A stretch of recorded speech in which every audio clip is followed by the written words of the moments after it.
Gate ito, tsaka doon, gate din po, dalawa yan. Actually, normal talaga yan. Ang mga school, mga high school, dalawang gate talaga yan. Para nga pagka dalawa yung labasan, okay.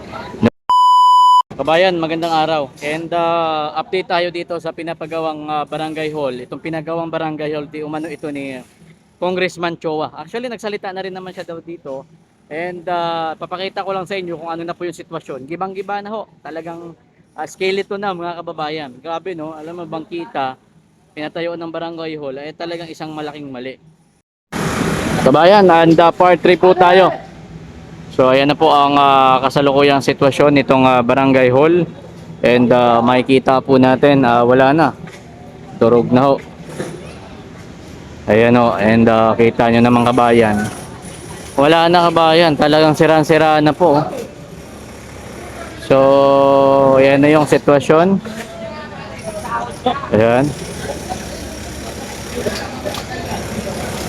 And yung sa taas, yung fourth floor, halos naman gibang-giba na, wala na talaga. Nabagsak na nga yung iba ano. So, ilang araw na rin po ito, siguro mga 2 linggo pa hanggang 3 linggo matatapos na po ito. At makikita na po natin yung kagandahan po niyang school ho na yan. Sayang kasi mga kababayan, although sayang talaga kung sasayang kasi people's money, alam nyo naman yan. Ayan o. So, pera po ng taong bayan yan at hindi ho yan 1 milyon, hindi po 2 milyon, hindi po 3 milyon yan. Milyones ho yan kabayan. So nakakapanginayang, kung nakakapanginayang. Kaso nga lang syempre, ayun nga po kay Mayor Isko, naturingan kayong mga mambabatas pero kayo mismo ay lumalabag sa batas, no? Kasi mga kababayan, nasa bangkita at saka yung nakikita po ninyong kulay yellow, yun. School po yan. And yung school po na yan, natakpan ho yan halos, although parang kalahati yata o hindi naman umabot, pero may kahabaan talaga kabayan yung nakatakip, no? Kita nyo naman, no? Ayan. So ganyan na po ang sitwasyon. Mga ilang araw na lang po ito kabayan, matatapos na po ito. Makikita nyo na po ang liwanag po ng school po na yan.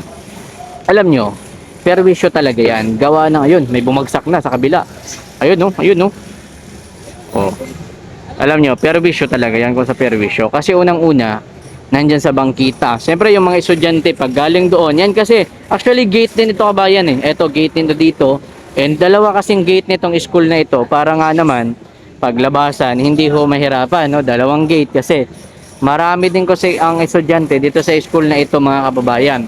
So, kita nyo naman, ito, gate ito, tsaka doon, gate din po, dalawa yan. Actually, normal talaga yan. Ang mga school, mga high school, dalawang gate talaga yan. Para nga pagka dalawa yung labasan, okay.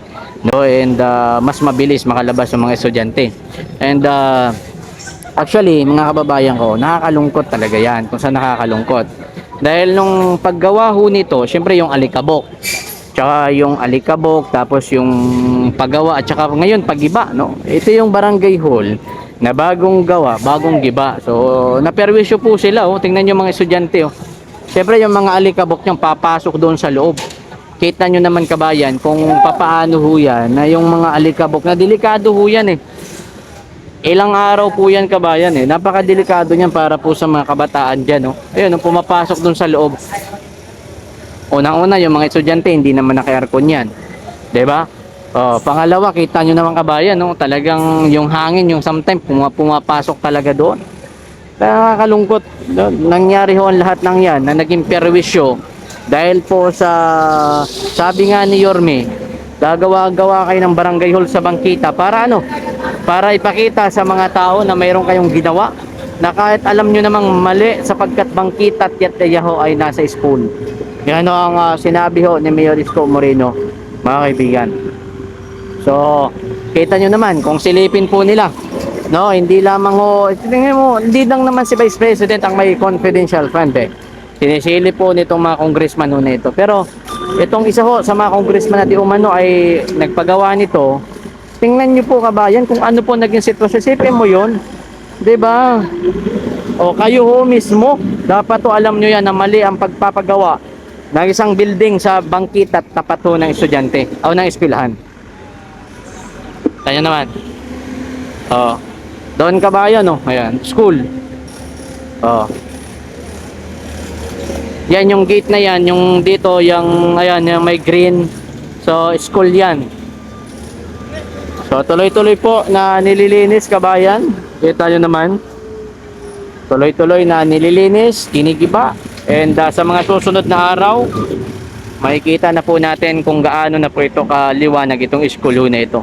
Alam nyo, laking pasasalamat ng mga estudyante din yan. Sapagkat alam nyo naman, kapag nandyan sila sa loob, ang pangit naman kasi makikita nila yung likod ng building ho na ito.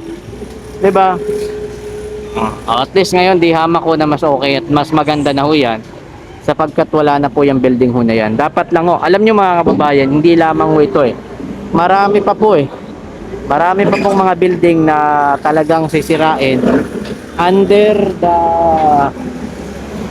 leadership of Mayor Isko. Marami pa. Ayan o. Ito naman, iniipon at lahat po ng mga nalalaglag na mga ganyan, mga simento. And sinusunod din naman kaagad mga kababayan. Para nga naman, hindi ho maging sagabal ho dito. Kaya lahat po yan talagang sinusunod agad. At kinukuha po agad mga kaibigan.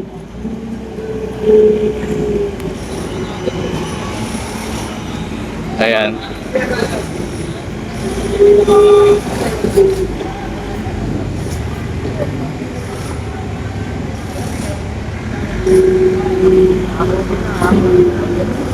So ako tinakabayan itong mga ano to, hinahakot kagad yan para nga hindi sagabal dyan. Ayan o.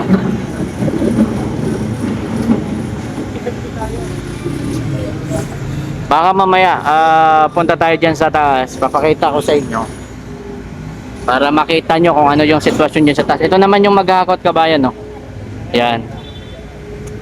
Tsaka hindi lamang ito ha, tandaan po ninyo, marami pa po tayong i-cover na mga ganito kabayan. Hindi lamang ho isa, hindi dalawa, marami ho yan eh.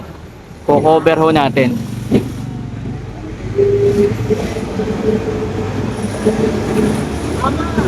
Ayan o, anda tuloy-tuloy na po. Ito yung naghahakot, malaki.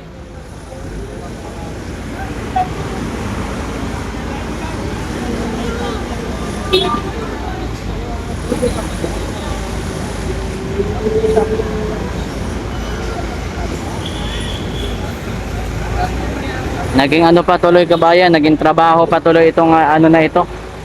Itong mga barangay hall na ito. Kasi marami daw ho ito eh.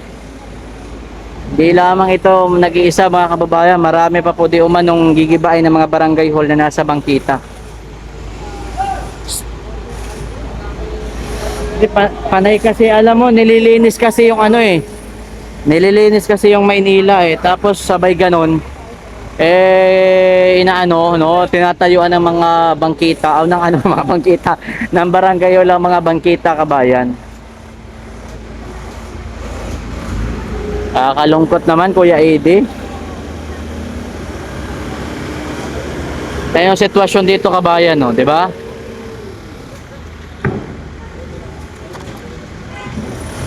Pataas oh. Mamaya mag-update tayo ulit dito.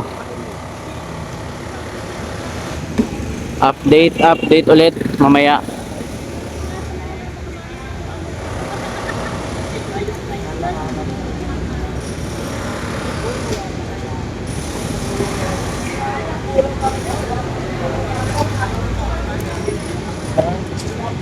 Wala na, giba-giba na kabayan.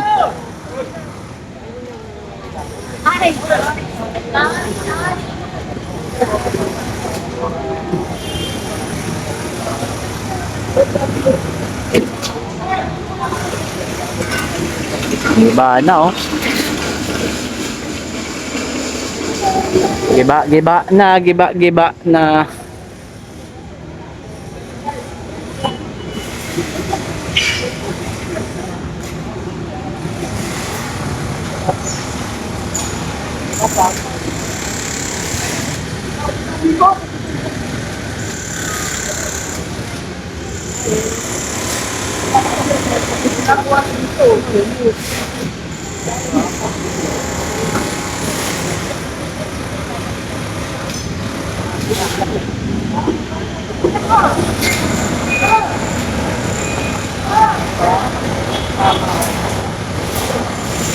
Eto, parang ilalaglag yata, oh. Kaya natin, ha. Ilalaglag yata ito, oh.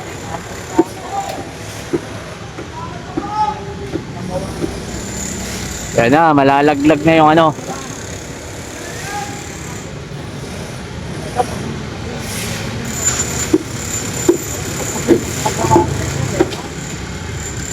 Ba't ilaglag na yan, kabayan? Para masaya.